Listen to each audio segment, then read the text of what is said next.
Es muy fácil hoy en día poder comprar algo sin tener que salir de la casa, ¿no es así? Gracias al internet. Hay algo, ¿verdad?, conocido como Amazon y Amazon Prime, que usted puede comprar algo hoy y ya está en su casa mañana en la tarde.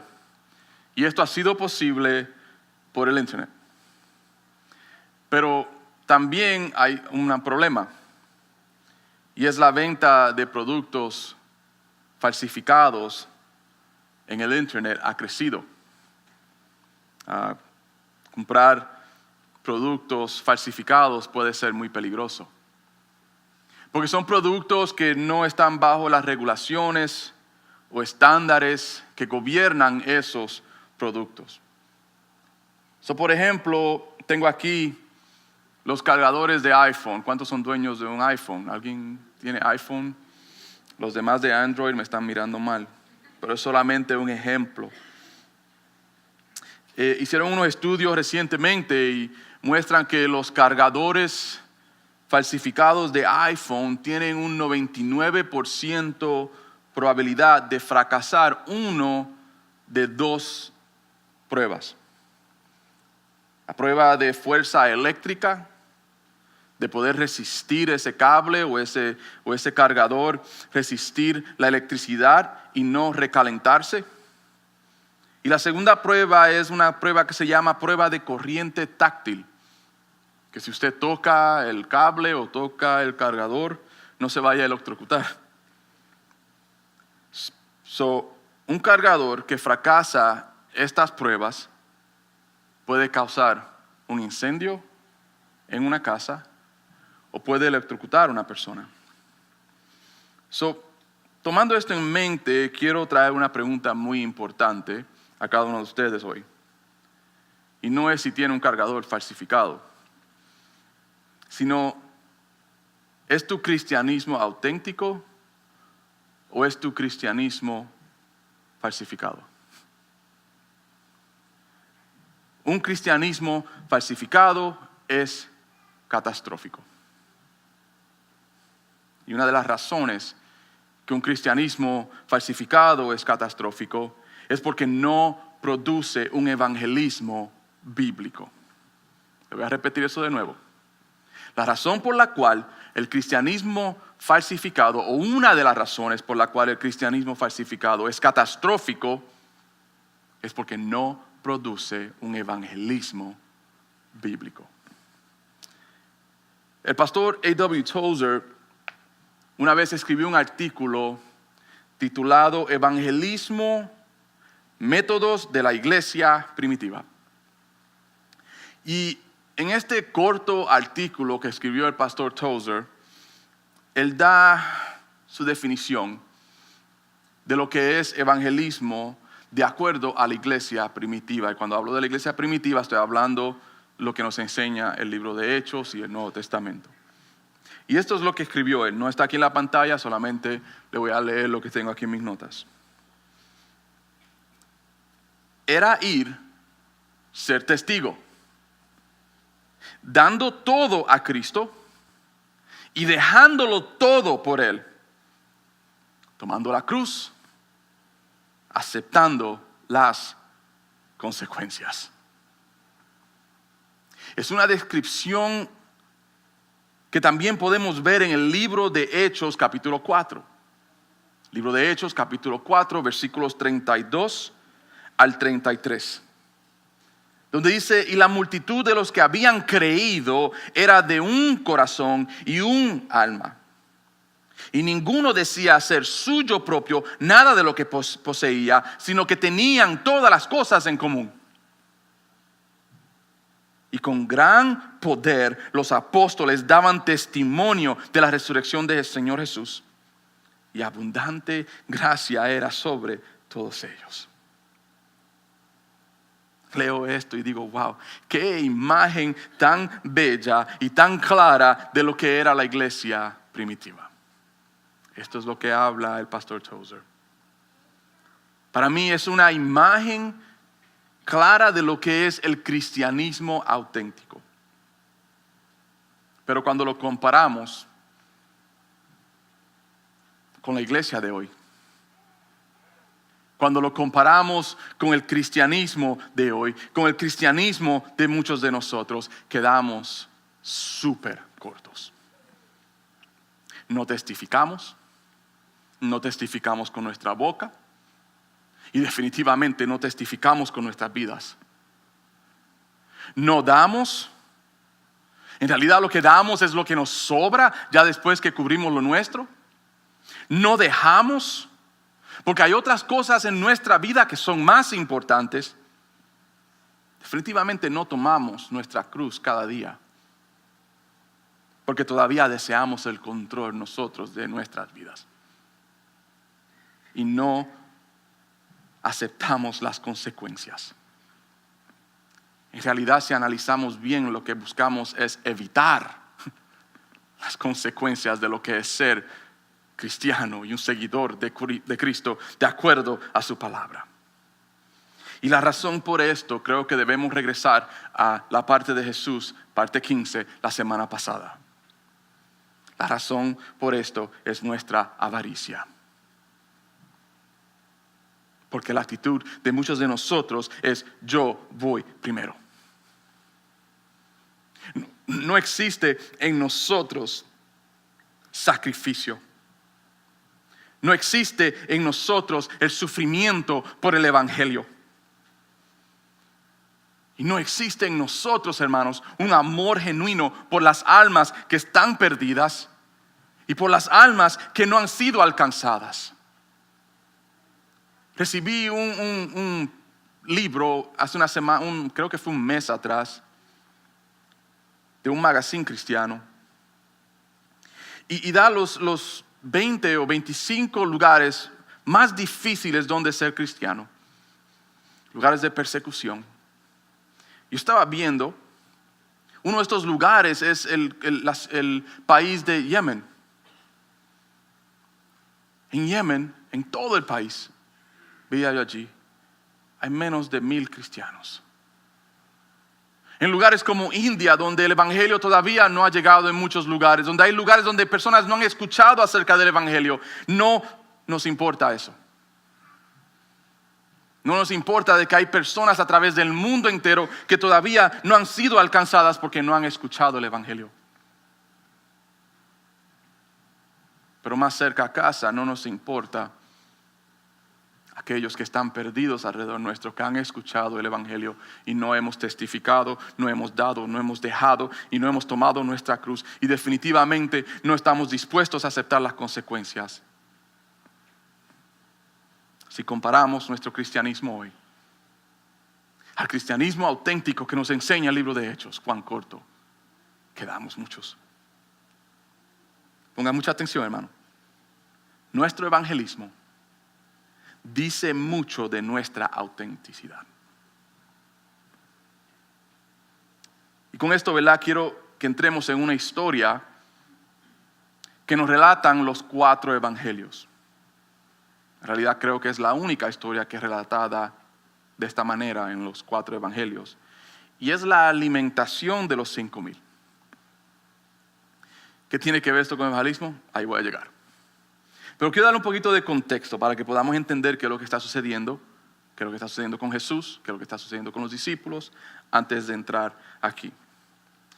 En este tiempo, antes de este milagro, los líderes comenzaron a decir o a acusar a Jesús de que él estaba poseído por demonios. El libro de Mateo, capítulo 12, versículo 24, dice: mas los fariseos al oírlo decían: este no echa fuera a los demonios, sino por Belcebú, príncipe de los demonios.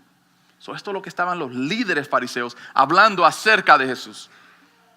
Al mismo tiempo que está sucediendo esta acusación, sucede algo en la vida de Jesús que es muy importante y es parte de lo que vamos a estar viendo. Es la muerte de Juan el Bautista.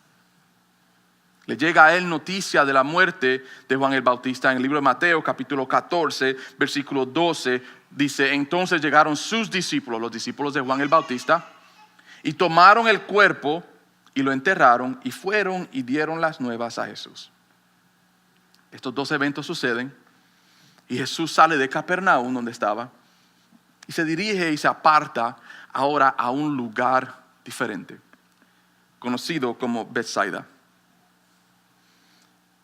No creo, hermanos, que la intención de los evangelios, los 4 de ellos, relatar esta historia, no creo que la razón para esta enseñanza es cómo Dios multiplica los panes y los peces en nuestra vida. Nos encanta esa historia así. Y nos encanta esa aplicación porque se trata de nosotros. Pero yo creo que el mensaje central en esta alimentación de los 5,000 se trata de evangelismo. Cómo Dios puede usarte a ti y cómo Dios puede usarme a mí para dar a otro. ¿Qué es lo que voy a darles hoy? Les voy a dar 4 verdades fundamentales del evangelismo bíblico. Y lo vamos a ver bien claro en esta historia. Y estos no los tengo aquí, los voy a mostrar más adelante en la pantalla. Número 1 es el evangelismo bíblico, es una misión grande y urgente. Número 2, en el evangelismo bíblico no hay lugar para duda. Número 3, evangelismo bíblico requiere disposición. Y el cuarto que vamos a ver es evangelismo bíblico, es sobrenatural. Vayamos al libro de Marcos, capítulo 6, versículos 33 y 36. Voy a relatar la historia usando lo que nos dice Marcos y lo que nos dice Juan. Ya después usted pues regrese y vea la historia en el libro de Mateo y el libro de Lucas también. Les recomiendo que regrese esta semana y las lea a las 4. Marcos capítulo 6, versículos 33 al 36. Pero muchos los vieron ir y le reconocieron, y muchos fueron allá a pie desde las ciudades y llegaron antes que ellos y se juntaron a él. Y salió Jesús y vio una gran multitud y tuvo compasión de ellos, porque eran como ovejas que no tenían pastor, y comenzó a enseñarle muchas cosas. Cuando ya era muy avanzada la hora, sus discípulos se acercaron a él diciendo: el lugar es desierto y la hora ya muy avanzada.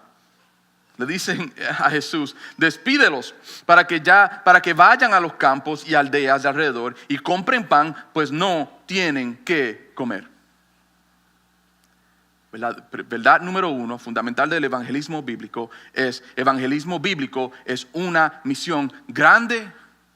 Y no solamente es una misión grande, sino que es una misión urgente. Versículo 34 nos dice que delante de Jesús había una gran multitud, y esta gran multitud no era como cualquier otra, porque ahora vemos esta multitud en el versículo 36 no tiene que comer. Vemos una gran tarea delante de ellos, una gran multitud. Los historiadores dicen que lo más probable de 15,000 a 20,000 personas estaban allí esperando a Jesús. Es difícil darle comida a 100. Imagínense darle comida a 15,000 personas. Y lo que podemos ver claramente aquí en este preciso momento, podemos ver una tarea imposible, dado los recursos. No había un buffet lo grande suficiente para poderle darle comidas a ellos. Y no solamente vemos una tarea grande, una tarea imposible, sino que también vemos una tarea urgente, porque no tenían que comer. Duncan Campbell una vez hizo esta pregunta: ¿podemos ser indiferentes en la obra de Dios? ¿Indiferentes cuando la casa está en llamas y las personas están en peligro de quemarse? Hay una gran tarea delante de la iglesia hoy. Y es una tarea urgente porque hay personas alrededor nuestro que están muriendo en su pecado. Y la actitud de muchos hoy es bien diferente comparada a la actitud de la iglesia en el libro de Hechos. La actitud de muchos hoy es muy grande la tarea. Y es demasiada urgente. Y lo más fácil es tomar la actitud de muchos de estos discípulos en el versículo 36 con la palabra que le dicen él a Jesús: despídelos.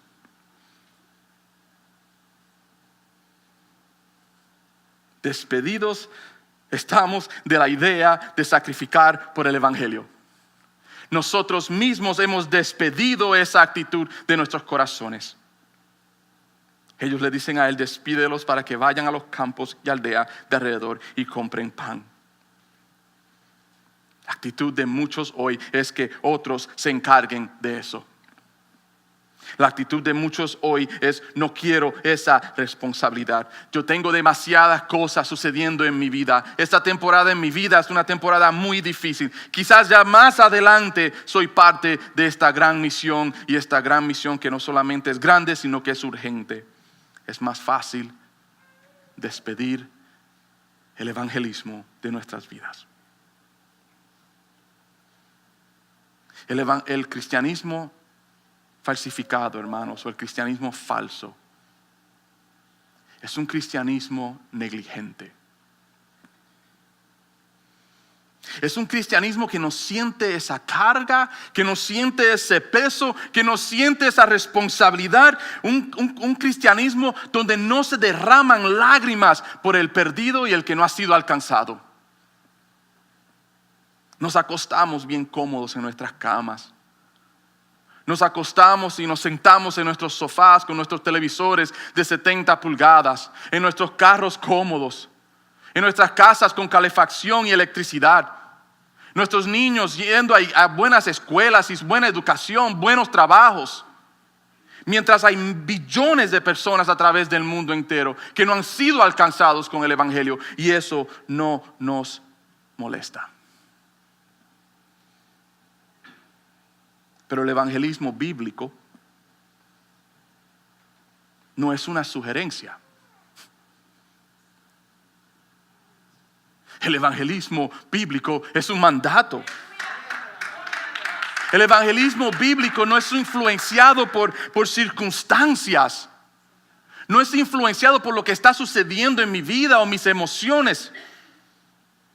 El evangelismo bíblico perdura. El evangelismo bíblico vive las palabras de nuestro maestro. En el libro de Mateo, capítulo 28, versículos 19 al 20. Cuando él nos dice: por tanto, id. Yo quiero que usted marque esa frase: por tanto, id. Porque cuando dice id, no es, comienza tú ahora a hacerlo, sino la palabra y la frase que se usa allí se entiende como mientras caminas. Eso es algo que ya tienes que vivir en tu vida. Y hacer discípulos a algunas naciones, dice allí. No, dice todas las naciones. Es una tarea grande. Es una tarea urgente. Diciendo: bautizándolos en el nombre del Padre, del Hijo y del Espíritu Santo. Y el versículo 20, enseñándoles que guarden todas las cosas que os he mandado. Y he aquí, yo estoy con vosotros todos los días hasta el fin del mundo. Amén. Es una tarea grande. Es una tarea urgente para cada uno de nosotros. Pero es una tarea que no es imposible. Porque el versículo 20 me da toda la esperanza que yo necesito. Yo estoy contigo. Tenemos que creer esa frase, hermanos. Tenemos que estar seguros de esa frase en el versículo 20. He aquí, yo estoy con vosotros todos los días. Y esto me trae a la segunda verdad. En el evangelismo bíblico no hay lugar para duda. Vamos ahora a la historia relatada en el libro de Juan, capítulo 6, versículos 5 al 7. Cuando alzó Jesús los ojos y vio que había venido a él gran multitud, dijo a Felipe, uno de los discípulos: ¿de dónde compraremos pan para que coman estos? Pero esto, y ponga mucha atención, pero esto decía para probarle, porque él sabía lo que había de hacer. Marque eso allí. Felipe le respondió: 200 denarios. Y quiero que usted entienda qué es lo que significa 200 denarios. Es casi el sueldo de un año. En realidad es el sueldo aproximadamente de 200 días. Hay que comprar el sueldo casi de un año en pan. Y dice él, de pan no bastaría para que cada uno de ellos tomase un poco. Esta labor y esta tarea se ha vuelto mucho más grande todavía. Hermanos, uno de los mayores obstáculos para evangelismo es la pobreza de nuestra fe. No es la pobreza de falta de dinero, es la pobreza de falta de nuestra fe. Vemos y es evidente la pobreza de nuestra fe cuando no testificamos, cuando no damos, cuando no dejamos, cuando no estamos dispuestos a tomar la cruz y cuando no aceptamos las consecuencias. Él nos dice, por tanto, ir y hacer discípulos de todas las naciones. Es una tarea grande, una tarea que quizás se vea imposible. Es una tarea urgente, pero Él sabe lo que va a hacer. Yo creo que hemos olvidado algo acerca de Jesús. Hemos olvidado algo acerca de nuestro Señor. Nuestro Señor es soberano. ¿Usted sabía eso? Mire lo que dice el libro de Salmos, capítulo 33, versículo 9, lo que escribe el salmista. Porque Él dijo, ¿y qué dice? Y fue hecho. Él mandó y existió.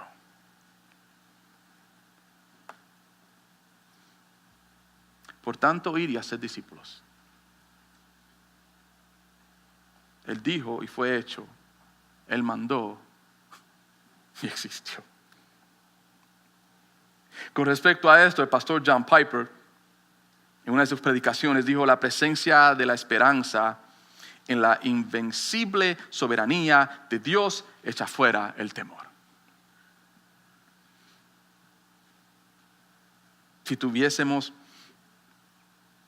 la actitud y el entendimiento correcto de la soberanía de Cristo, no hay cabida para temor en nuestras vidas. No hay cabida para duda, no importando cuán grande o cuán imposible sea la tarea delante de nosotros. Cuando depositamos, hermanos, nuestra confianza en la soberanía de Cristo, no en nuestros métodos y no en lo que tengamos, no en los 200 denarios, sino en la soberanía de aquel que ya sabe lo que va a hacer. El que lo habló y así fue hecho, el que lo mandó y existió, cuán diferentes las cosas serían. Cuando reconocemos las palabras, Él sabe lo que va a hacer. Te aseguro, todo cambia. ¿Qué fue lo que dijo el Señor Jesús? ¿Qué fue lo que no solamente dijo el Señor Jesús, sino qué fue lo que mandó el Señor Jesús? Vayamos al libro de Hechos, capítulo 1, versículo 8. Pero recibiréis poder cuando haya venido sobre vosotros el Espíritu Santo. Y yo quiero que usted ponga un círculo, marque con highlighter y no sé qué más puede hacer en su Biblia a estas próximas palabras. Y me seréis. No dice quizás lleguen a ser. Dice, me seréis. Me seréis testigos en Jerusalén, en toda Judea, en Samaria y hasta lo último de la tierra. No hay límites para esa tarea. Eso te digo a ti hoy. Créelo y obedécelo. Y esto nos lleva a la tercera verdad. Y es: el evangelismo bíblico requiere disposición. Tener la actitud correcta o la perspectiva correcta hacia la soberanía de Cristo nos va a conducir a una disposición. Cuando reconocemos quién es Cristo, reconocemos su soberanía, vamos a estar dispuestos sin ninguna duda a testificar. Vamos a estar dispuestos a dar, vamos a estar dispuestos a dejar, vamos a estar dispuestos a tomar nuestra cruz y vamos a estar dispuestos a aceptar toda consecuencia. Juan capítulo 6, versículos 8 al 10. Y uno de sus discípulos, le dicen a Jesús, vamos a despedir a estas personas porque creo que va a ser un poquito más fácil si lo hacemos así. No hay suficientes recursos. Tomaría 200. Tomaría el sueldo de una persona por casi un año. Es imposible. Es más fácil despedirlo. Es más fácil ponerlo en el baúl de atrás y esperar cuando podamos en un futuro hacer esto. Pero mire cómo cambia todo cuando hay una disposición. Uno de los discípulos, Andrés, el hermano de Simón Pedro, le dijo, aquí hay un muchacho. La palabra muchacho, cuando se traduce en el original, es en realidad lo que está hablando es un niño. Que tiene 5 panes de cebada y 2 pececillos. No dice peces. Usted ve el lenguaje que está usando aquí. Tiene pececillos. Mas, ¿qué es esto para tantos? Entonces Jesús le dijo hacer recostar la gente. Y había mucha hierba en aquel lugar y se recostaron como en números de 5,000 varones. Algo interesante que no veo a Jesús aquí es sacar su calculadora y tratar de calcular. 5 peces, 2 pececillos, 5,000 hombres, 15,000 people. Vamos a mandarlo a la casa. En ningún momento veo esto aquí. En ninguna de las historias relata eso. Él sabía lo que iba a hacer. Igualmente en tu vida, Él sabe lo que va a hacer. Igualmente para nosotros como iglesia, Él sabe lo que va a hacer. Hermanos, el Señor no busca soluciones. Él no se acerca a nosotros tratando de decirnos, búsquenme una solución porque yo no sé qué voy a hacer. Él no nos viene a nosotros como líderes o como individuos y nos dice, ustedes traten de preparar un método para poder evangelizar e impactar esta comunidad, para poder impactar nuestras familias. Preparen un sistema que funcione. Él no dice eso. Él no busca soluciones de nosotros. Él lo que busca son corazones dispuestos a obedecer su voluntad. Yo creo que tenemos que hablar de un personaje específico en esta historia. Este muchacho, en el versículo 9. Este niño. Y no solamente creo que debemos hablar acerca de él hoy, sino que yo creo que debemos ser como él. ¿Qué es lo que vi en este muchacho al meditar en esta palabra? Vi un muchacho dispuesto. Dispuesto a deshacerse, a entregar sus 5 panes y 2 pececillos. Este niño no trajo 200 denarios. Él no trajo 20,000 canastas de pan y 20,000 canastas de peces. Trajo 5 panes y 2 peces para otros. Quizás lo único que tenía, porque no nos menciona aquí que tenía algo más. Lo único que tenía eran 5 panes y 2 pececillos. Y en realidad estos no eran los mejores panes, porque estos no eran panes de trigo. Ve, en la región de Canaán el trigo se daba por todos lugares y es el mejor trigo. Todo el mundo sabe que era un buen pan. Pero este pan no era un pan de trigo, sino que este es un pan de cebada. Cebada era considerado una comida simple. Una comida que mayormente era usada para animales. Este niño era pobre. Y no solamente no era trigo, no era pan de trigo, sino era pan de cebada. Y no era una canasta de peces, sino 2 simples pececillos. No peces, pececillos. Yo necesito que tú pongas mucha atención. Estos 5 panes y estos 2 pececillos están por hacer lo que requería 200 denarios. Tus 5 panes y tus 2 pececillos están por hacer algo que requiere mucho más de lo que tú piensas. No para ti, para otros. No sé si usted entiende lo que Dios está hablando a tu vida y a nuestra iglesia en este momento. Pero lo que Él nos dice a cada uno de nosotros es: créeme, no importando cuán imposible se vea la tarea, créeme y ven dispuesto a testificar, ven dispuesto a darlo todo, ven dispuesto a dejarlo todo, ven dispuesto a tomar tu cruz cada día y seguirme, y ven dispuesto a aceptar las consecuencias, sean las que sean.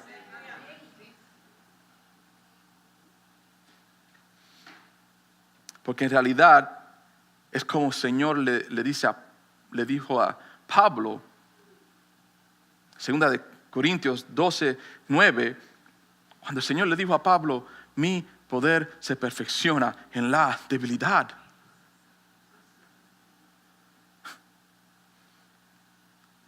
Mi poder se perfecciona en mi debilidad, no en mi fuerza. 5 panes y 2 pececillos. 5 panes que no son de trigo.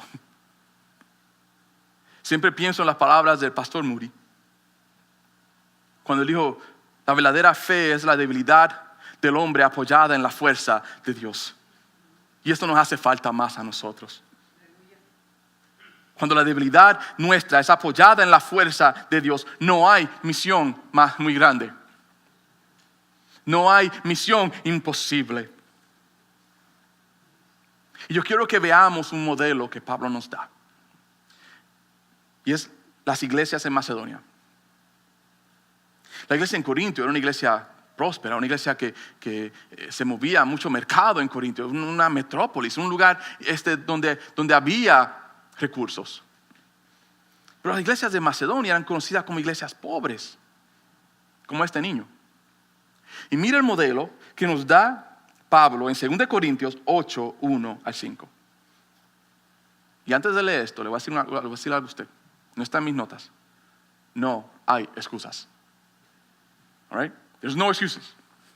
Mire, pongan mucha atención. 2 Corintios 8, 1 al 5. Asimismo, hermanos, escribiéndole él a la iglesia en Corinto, os hacemos saber la gracia de Dios que se ha dado a las iglesias de Macedonia, que en grande prueba de tribulación, la abundancia de su gozo y su profunda pobreza. Wait a second. Okay? Porque él va a decir algo aquí que cuando yo leí esto yo dije: wow.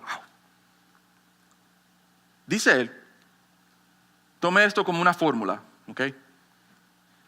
La abundancia de su gozo, el gozo de su salvación, ¿ok? Es lo que está hablando, no el gozo de lo que usted siente los fines de semana y después se va, no. El gozo de su salvación, junto con su debilidad, su profunda pobreza, abundaron en riquezas de su generosidad. Ese versículo no tiene sentido en el cristianismo de hoy. Tiene todo sentido en la iglesia primitiva.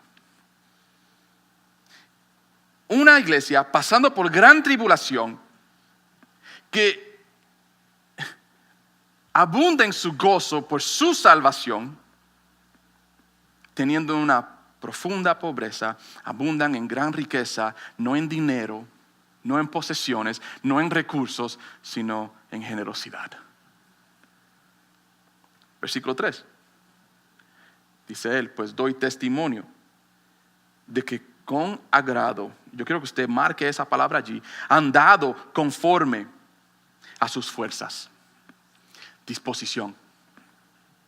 Y aún más allá de sus fuerzas. Y mire el 4. Esto todavía no hace más sentido todavía. Pidiéndonos con muchos ruegos que les concediésemos el privilegio de participar en este servicio para los santos, en otras palabras, para otros. Pidiéndonos. Oh man, I want to be a part of this. Yo quiero ser parte de esto. Yo quiero ser parte de esa gran misión. Yo quiero ser parte de esa misión que es imposible. Porque yo lo veo como un privilegio. Es lo que vemos en estas iglesias en Macedonia, hermanos. Y el 5 dice, y no como las esperábamos, sino que así mismo se dieron primeramente al Señor. Ahí está el problema. El problema está en que no nos damos primeramente al Señor, sino que nos damos primeramente a nosotros mismos. Because I go first. Ve, lo mío va primero. Las cuentas que yo me metí, eso va primero. Mis deseos van primero. Mis planes van primeros. Mis sueños van primero. Mi familia va primero. Mis niños van primero. Y definitivamente mi carro va primero. Mis vacaciones van primero. Y aquí dice que ellos mismos se dieron primeramente al Señor y luego a nosotros por la voluntad de Dios. Cuán corto estamos. Hermanos, dejemos de enfocarnos en nosotros mismos. Y dejemos de estar enfocándonos en nuestras circunstancias. Y es tiempo que pongamos nuestro enfoque en Cristo. Es tiempo que pongamos nuestro enfoque en la soberanía de nuestro Señor. Y es tiempo que estas palabras sean un eco en nuestros corazones y en nuestras mentes diariamente. Él sabe lo que Él va a hacer. Y mañana Él sabe lo que Él va a hacer. Y el próximo día Él sabe lo que Él va a hacer. Yo lo único que voy a hacer es testificar. Yo lo único que voy a hacer es dar. Yo lo que voy a hacer es dejarlo todo. Yo voy a tomar mi cruz cada día, negando mi propia vida, y voy a aceptar todas las consecuencias. Porque todo lo que Él hace es sobrenatural. Y eso me lleva al cuarto y último punto. Evangelismo bíblico es sobrenatural. Marcos 6, 41 al 44. Regresemos ahora como lo relata Marcos. Entonces tomó los 5 panes y los 2 peces que recibieron los niños, y levantando los ojos al cielo, bendijo y partió los panes. Y dio a sus discípulos para que los pusiesen delante. Y repartió los 2 peces entre todos. ¿Y qué es lo que dice el versículo 42? Y comieron todos. Y no solamente comieron, sino que se saciaron. Hay un mundo que está vacío porque no tiene a Cristo y no ha conocido a Cristo. Hay una hambre en corazones que no saben qué hacer con la carga de su pecado. Y nosotros tenemos todo lo que ellos necesitan. 5 panes y 2 pececillos en las manos del Dios soberano. Y recogieron, y esto se pone mejor todavía. Y recogieron de los pedazos 12 cestas llenas. Wait a second. So de 5 panes y 2 pececillos salen 12 cestas. Las cestas que está hablando aquí son cestas grandes, ¿ok? No son 2 canastitas pequeñas, está hablando de cestas grandes. Y de lo que sobró de los peces. Interesante que no dice pececillos, sino que dice peces. Y lo que comieron eran 5,000 hombres.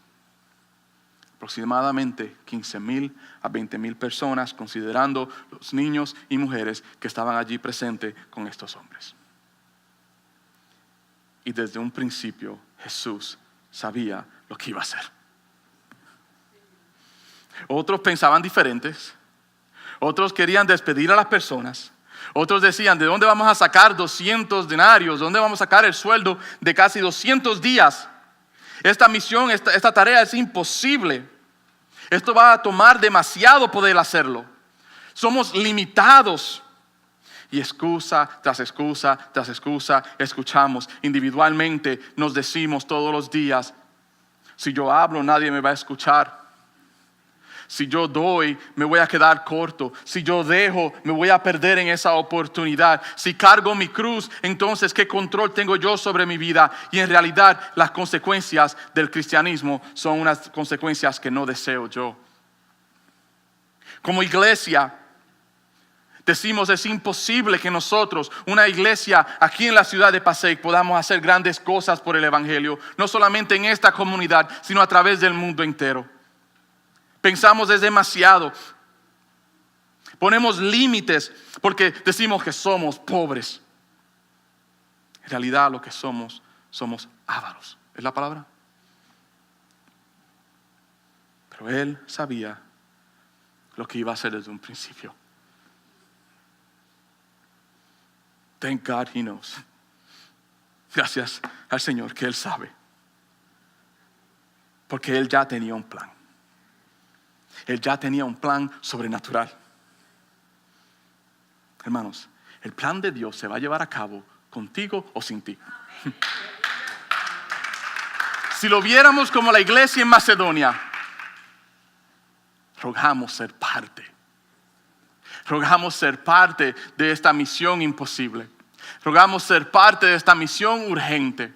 Mi corazón duele por aquellos que se pierden. Mi corazón duele por aquellos que no han escuchado el evangelio. El plan de Dios se va a llevar a cabo contigo o sin ti. Tú te lo vas a perder. Hermanos, el gran privilegio que tenemos es que Él nos ha llamado. Y no solamente Él nos ha llamado, sino que Él nos ha equipado. Nos ha equipado, dice, porque tendréis poder cuando venga el Espíritu Santo sobre vosotros. Poder, ¿qué poder? ¿Para hacer milagros? No, el poder para ¿hacer qué? Ser testigos. El poder para poder dar. El poder para dejarlo todo. El poder para cargar nuestra cruz y sufrir y aceptar las consecuencias.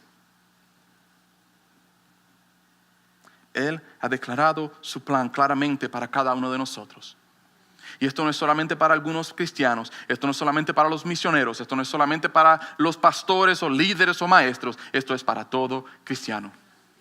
Hechos capítulo 1, versículo 8, pero recibiréis poder cuando haya venido sobre vosotros el Espíritu Santo. ¿Ha venido el Espíritu Santo sobre tu vida? I don't know, you have to ask that question. Y me seréis testigos en Jerusalén, en toda Judea, en Samaria y hasta lo último de la tierra. Y si crees esto, vivirás como Pablo. Romanos 1:16. Cuando él le escribe en su introducción del libro, porque es el primer capítulo, a la iglesia en Roma. Cuando él dice, porque no me avergüenzo del evangelio. Porque es poder, es algo sobrenatural. Porque es poder de Dios para salvación a todo aquel que cree. Al judío primeramente y también al griego. El evangelismo bíblico es sobrenatural. Por eso uno de los pilares de nuestra iglesia es la expectativa de lo sobrenatural. No de que las personas van a flotar o se va a multiplicar el dinero en tu banco o te vas a ganar la lotería o todo lo demás. La expectativa nuestra aquí en Emmanuel es de lo sobrenatural. De que allí donde está Él y donde está su espíritu va a haber transformación. Transformación de corazones y transformación de mentes. Corazones que estaban muertos en su pecado ahora viven para Cristo. Vidas transformadas. Y este es el poder del evangelio. El poder de Dios para salvación a todo aquel que cree. El evangelismo bíblico es sobrenatural. Yo espero, hermanos, que podamos entender estas 4 verdades. Estas 4 verdades fundamentales de lo que es el evangelismo bíblico, y espero que haya podido ver esta historia de una perspectiva diferente, cual yo creo es la enseñanza central. Ya para terminar, esta es mi oración por ustedes y esta es mi oración por nuestra iglesia. Mi oración es que hasta el momento que muramos o el momento que Cristo venga, no olvidemos la gran misión que tenemos. Y no solamente olvidemos la gran misión y la gran tarea que tenemos, sino que nunca olvidemos la urgencia de esa tarea. Que testifiquemos con nuestras vidas. Que seamos la luz entre las tinieblas, que seamos la sal de la tierra. Y que, hermanos, nunca dudemos, porque Él sabe lo que va a hacer. Porque el Señor es soberano. Y que estemos dispuestos a darlo todo, dispuestos a dejarlo todo por Cristo, dispuestos a darlo todo y dejarlo todo por el evangelio que transforma y cambia vidas. Y que cada día tomemos nuestra cruz, entregando nuestras vidas a Él, reconociendo de que ya no pertenezco yo a mí mismo, sino que ahora Él es mi Señor. Y que estemos dispuestos a aceptar las consecuencias de lo que es ser un seguidor de Cristo. Y todo esto con un solo propósito: el honrar y el glorificar a Cristo Jesús. Les dejo con el libro de Hechos, capítulo 4, versículo 12. Y en ningún otro hay salvación,